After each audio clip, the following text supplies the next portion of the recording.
Now we're going to start our water with making it dark first. And we don't want that horizon too perfect. We're going to clean our brush, blot it on the paper towel, and we're going to pick up ultramarine blue. And you're going to bring your ultramarine blue. You can mix a little of that cad cerulean blue in there. And we're going to just pull your water across. You want it pretty straight coming across because your horizon, the water is not going to bounce up at the horizon. It's going to bounce up out further in there. So just pull your water across and make your horizon. Try to get it fairly straight. It doesn't have to be perfect. Alright, then we're going to, with the flat wash, fill in. And again, I am using ultramarine blue. And I want it really pretty dark back up in here. So I'm actually going to pick up a hint of black. And I'm using the Mars black instead of ivory black. And I'm just going to put a little bit over here on the corner because I really don't want it all over. And just mix in a little bit. The Mars black is a very, very intense color. And I have a little trick that I do, and maybe I'll make it a little bit easier for you. When you get down to the bottom of your picture, you don't want that all over, turn it upside down. It's easier to work with. Just blend it right in there.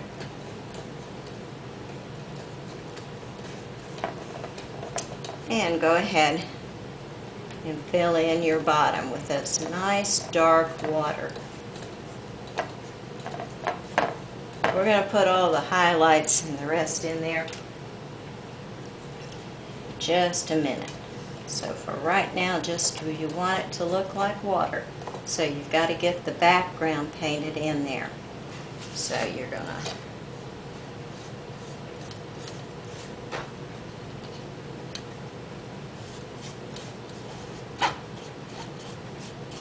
do the bottom of my canvas so that if you don't frame it that way, you can have it covered.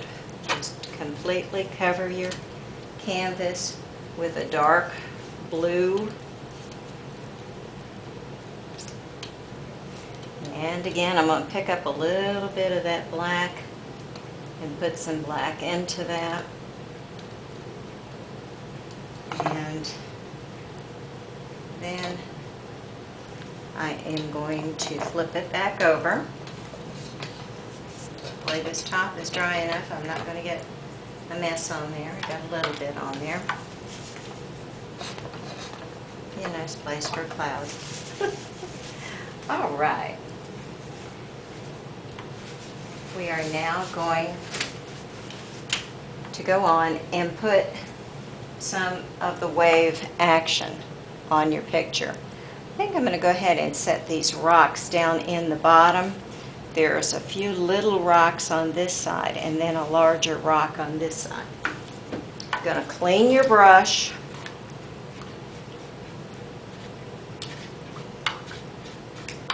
Wipe it off on the paper towel. Go back up here and see if I can get some of that off while it's still a little bit damp. And just plain water will do that. And you can always straighten up your water line a little with just plain water.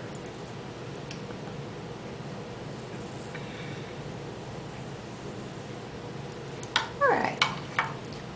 Clean your brush, blot it. I'm going to go into the raw umber, which is a brown. And I'm just going to wiggle in a few little rocks coming in on this side of the corner. It's very dark in your bottom, and that's good. I'm also going to wiggle in just a few little rocks over on this side. And you can barely see them. You can just see some brown. Okay, we're going to clean our brush and define those rocks with a little bit of highlight. Our light in this picture is coming from this side. So we're going to put our highlights on those rocks on that corner. So I'm going to pick up some white paint and put it only on the corner of my brush. I'm going to blot it off a little bit on my palette paper, just a little bit. While that is dark, the light's going to hit the top of the rock.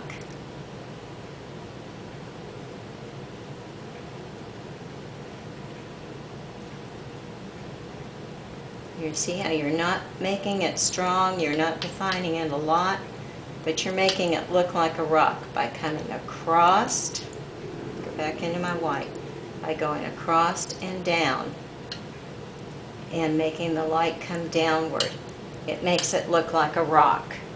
Okay, I'm going to pick up a little bit more white on the corner of my brush, wipe it on the paper towel, and again, you want that just to look a little bit like a rock. So you're going to pull it that way. You don't want them all the same. Some higher, some lower, some jagged. But you want it to look like there's a little rock over in there. And you can blend it out if it's too bright for you.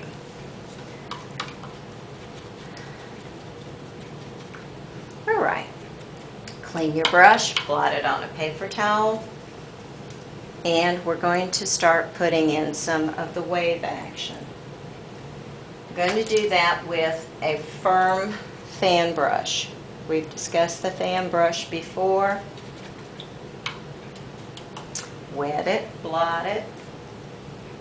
Then we're going to pick up some white, and you want some nice clean white on your fan brush. You're going to work it in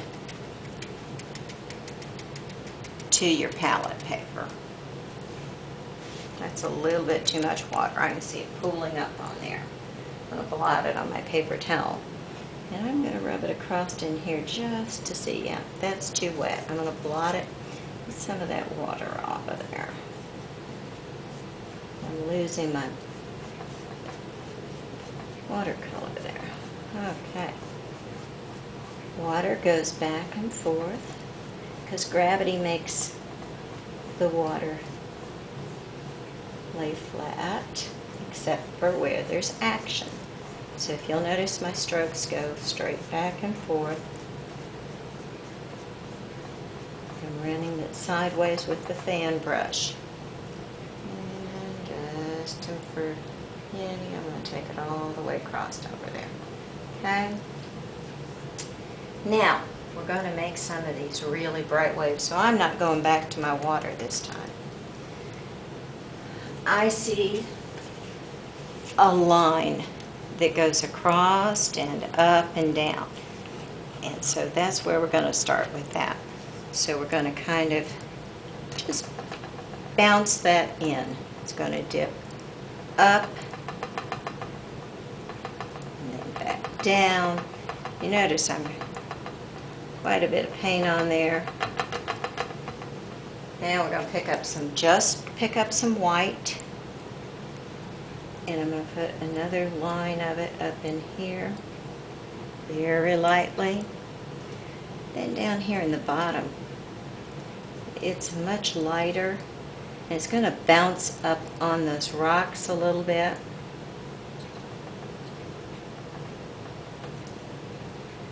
And I'm going to pick up some of the cerulean blue. The cerulean blue is the lighter blue we used up in there, and I'm going to blend it into some of that white. And in the bottom of the picture, it's shallower, so it's lighter. So we're going to introduce a little bit of that lighter blue in there. Alright. Now I'm going to take my paper towel